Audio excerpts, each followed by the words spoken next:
Welcome back to another Kray video. Please subscribe to our YouTube channel so you don't miss any videos. And for people really interested in the Krays, check out our private Facebook group, Krays Crime Lords of London. A direct link for the group is in the YouTube description section. We're a friendly and moderated group which has been running since January 2018. Come and give us a try sometime.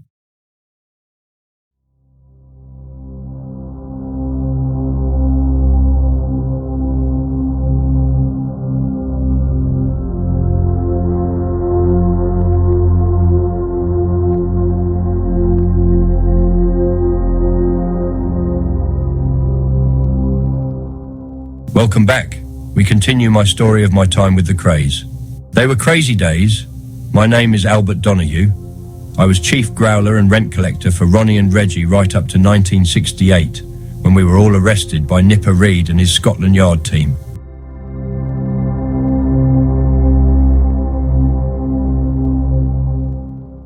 Everybody loves a gangster. Well, not everybody maybe. But a lot of people love to see them in films, read about them in books, even visit the places where they did their wickedest deeds. Kray camp followers still go in the Blind Beggar and order a Luger and lime. The bigger the crook, the bigger his fan club. But when you're on the inside with these people, they don't look so glamorous. They're nearly all creeps. There's nothing to admire about them. Straight folk should be glad they never meet them in the flesh. There's one group of people who can't resist tangling with gangsters, and that's the rich and famous. It's a weird chemistry, but there's something irresistible that attracts show business people to gangsters and gangsters to showbiz people. The thugs are starstruck and the stars are mob crazy. When we saw this at work around the Kray firm, we called it the gangster complex. Many showbiz people were sucked into our world. A lot were raging puffs. This may just have reflected Ronnie's own taste in company, but gay or straight, I couldn't understand why they hung around our clubs. Maybe they liked thinking that any moment there was going to be violence, a fist fight, a knifing, even a shooting, and the sense that any minute something's going to go off. They used to love it, dozens of them, especially the Yanks. Judy Garland, Sophie Tucker, George Raft, all paid homage at the court of Ron and Reg. They were told these twins were prominent businessmen, but, coming from America, where mobsters and stars also feed off each other, they'd know exactly what that meant. Especially Raft, who spent most of his career playing gangsters.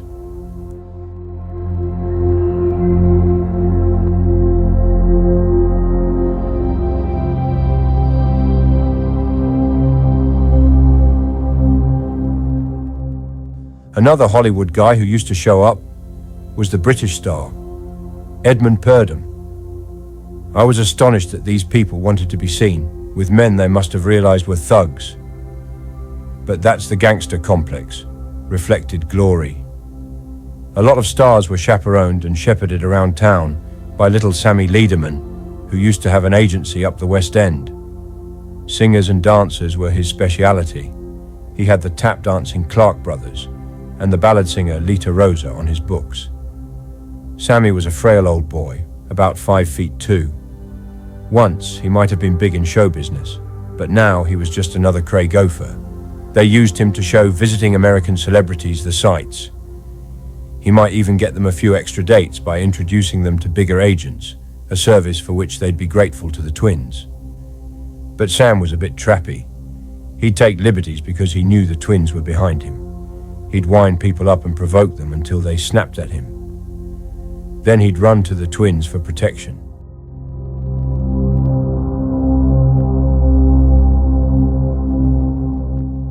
Sam was always hanging around one person in particular, the American singer Billy Daniels, who'd made a hit out of That Old Black Magic many years earlier.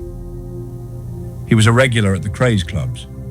He was well past his best, and a severe pain, a crawler, a Uriah Heep. We fell out the first time we met. It was one night at the Regency when Sam introduced me. "Billy, this is Albert," Daniels said. "Albert? Not Albert Dimes?" "No," replied Sam. "Dimes couldn't clean his shoes." Suddenly, Daniel started strutting round in circles, doing a cockerel impression and staring at me. I thought he was taking the piss. He probably was. So I said, "Just go away or I'll give you a smack." He could see he'd gone too far. But before anything could happen, Reggie came up and stopped it all. The twins came to despise Daniels. He'd get on their nerves too. They'd push him to one side, but if they were going to the West End, they'd take him along as a celebrity because it would add to the buzz of admiration that went around wherever they walked in.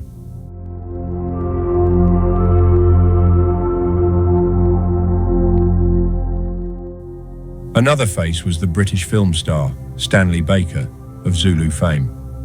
He was another celebrity with a strange weakness for hoodlums.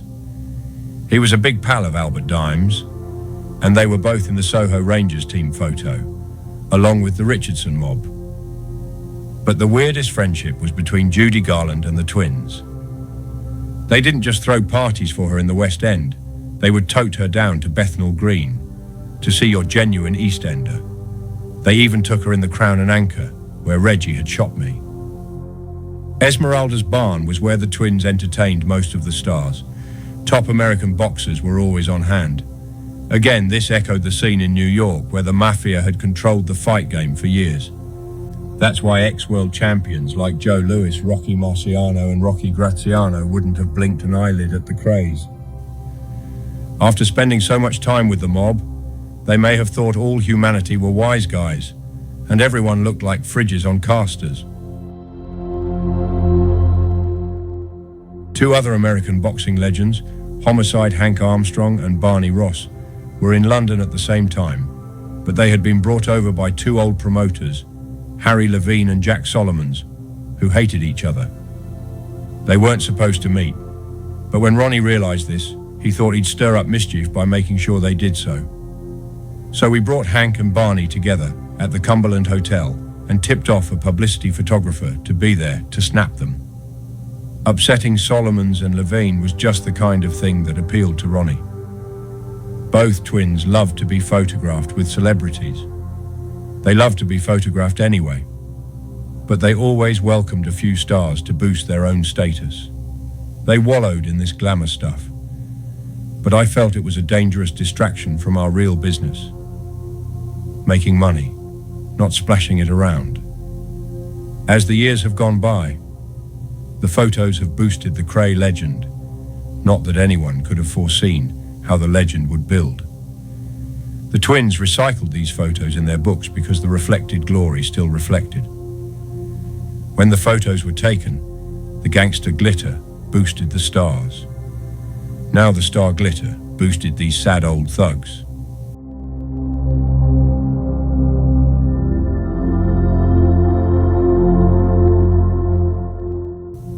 After a quarter of a century inside, all Reggie has left is a few hundred snaps of snatched moments with people who mostly had only 5 minutes of fame themselves.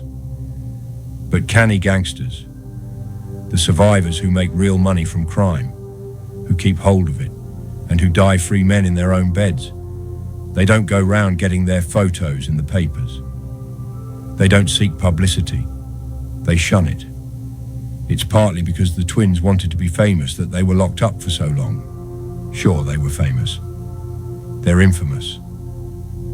Their names will live forever in the Hall of Infamy, but that's a fat lot of good when you've spent half your life in jail and then you're dead.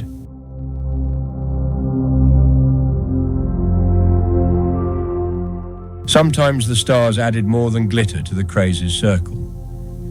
In the case of the Clark brothers, the black tap dancers from America, it was business too.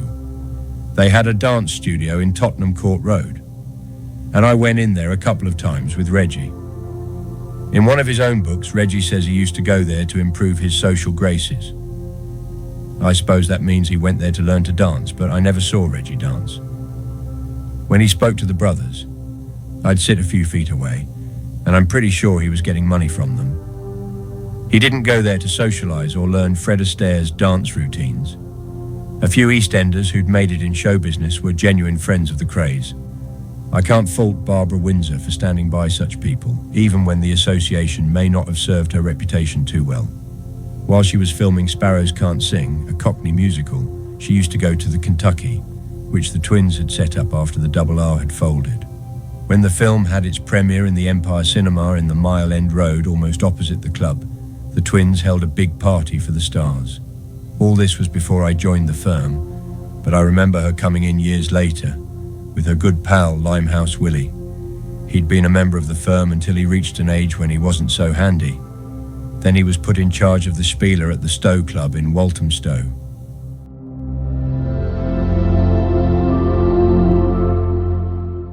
Then there was the West End mob, as we used to call them, people who'd be snared into coming down by one of the twins' sharks. The head shark was Dickie Morgan, who had been in the glass house with the twins during their squalid national service days. Later, he was jailed for hijacking a lorry full of meat. I called him a shark because he was always swimming around the West End. He would be sent to other people's clubs, like the Latin Quarter, where he knew the right people and knew the managers. He was a face. Everybody knew him because he was unforgettable. He was quite the oddest member of the entire Kray fraternity.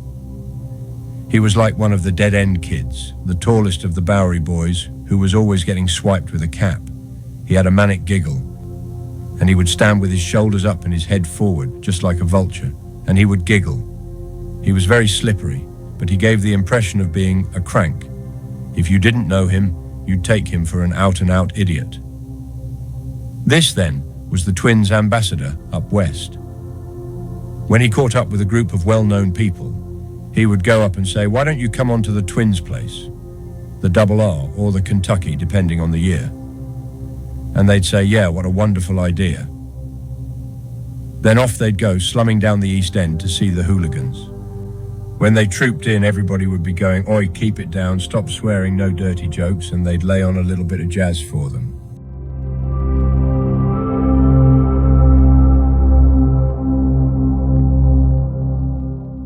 When you hear the word club, you might imagine somewhere with real style. But these clubs were just shop premises or large houses that the twins had taken over and then decorated in obvious club style. Plenty of red flock wallpaper, carpets, and bright or dim lights, according to the mood. The bar used to be installed and stocked by the brewery on credit, and there'd be a jukebox. Then, Ronnie and Reggie would hold a grand opening, using a well-known name to get publicity. When they opened the gym at the Double R, they brought down the British heavyweight champion Henry Cooper to open it. He's such a decent guy, I don't think he wanted anything to do with it. He came, of course, probably out of politeness, because he'd been invited. But once the photos were done, he just went down the stairs and whoosh, he was out and gone. He didn't stay for drinks or any socializing. But that didn't matter to the twins, because now it would all be done by word of mouth. The twins have got a new club. Ronnie and Reggie have set up a new place. The word would spread, and then any celebrities Morgan or Liederman could find up west would be dragged back there to have their photos taken. Their clubs came and went. The Double R kept losing money and collapsed when it lost its drink license. No worry. They rapidly set up the Kentucky in or around 1962 and entertained all their showbiz buddies there.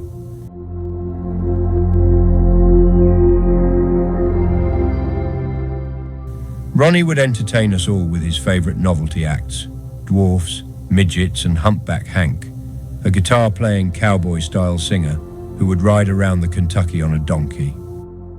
Another venue was the Old Horns pub, off Hackney Road and Bethnal Green Road, where the landlord was Teddy Berry. Years before, Teddy had driven for the twins until a South London firm shotgunned him from a car in Hackney Road. Then they got out of the car, stood over him, and gave him the other barrel, severing his leg. The twins had nothing to do with this, so they helped him buy the Old Horns as a living for him. This generosity provoked one little guy called Webb in the crazy mob out of Tottenham to ask the Colonel, "Is that what you do to them, Ron? Blow their legs off and then buy them a pub?" He got off light for that. Ronnie only gave him a smack in the mouth. We called this Tottenham mob crazy because they suffered from an acute form of the gangster complex. They used to burn themselves with pokers to give themselves scars. Teddy's brother, Checker, was a boyhood friend of Ronnie's, as well as an ex-con. Somehow he had got to know the American singer Tony Bennett, and one day he took a party of Kray familiars to see him doing his show in the West End. Tony Bennett was one guy who did not suffer from the gangster complex. He didn't know Checker's East End connections, and I'm sure he didn't leave his heart in Bethnal Green. We used to meet other stars who weren't sucked in by the gangster complex either, but whose reactions on meeting the twins were just as weird. One night, me and Reggie went up to the Arethusa Club in Chelsea. It was the first discotheque I'd ever been in. 3 floors of noise and lights. We were sitting at a table with David Bailey, another top photographer called Brian Duffy, and his Australian girlfriend. No business done, just a social talk. At other tables, Michael Caine and Richard Harris were hopping around, calling each other darling and love. Of course, at that time, coming from the East End was almost like coming from Eton and Oxford. It had a strange inverted cachet about it because this was the swinging 60s, when so many top stars had come out of the East End. So some toff, who must have lived out in the Essex stockbroker belt, came up to our table and said to me in awestruck tones, "Every morning I go through Mile End Station." Well, what was I supposed to say to that? That was his claim to be connected to the East End. People were sick for it. And then Duffy's girlfriend started talking to me. She asked what did I do for a living, and I said, "I'm a gambler." Then she said, "Oh, my father's a gambler in Australia." I suppose in some circles this is what they call small talk, but I couldn't see the point of it.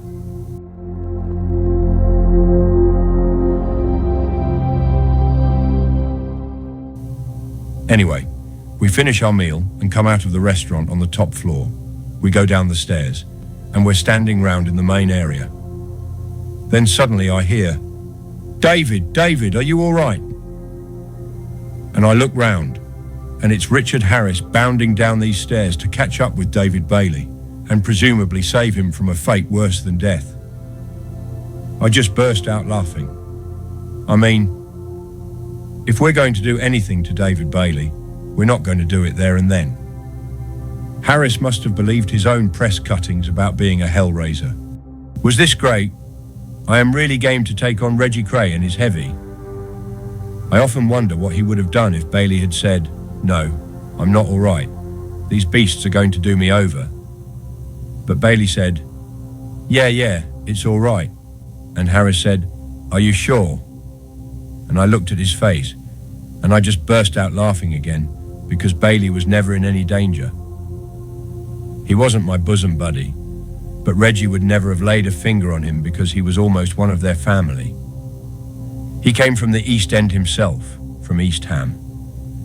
It was Bailey who took Reggie's wedding photos, and looking back, it was Bailey's photos of all the brothers that, more than any other images, have crystallized the legend. What's more, those images, along with the headlines and the muscle, helped intimidate other villains at the time. They definitely traded off it. They were pretty cute.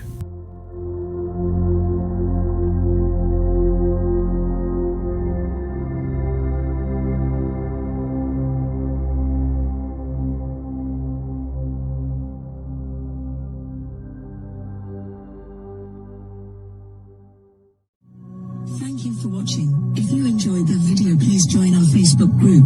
It's called Krays Crime Lords of London. We're a friendly moderated group with over 1,000 Kray and other celebrated gangster videos available for view. There's also thousands of images in the photos sections. The link for the group is in the YouTube description section. I hope we see you there soon. Leave a like and subscribe.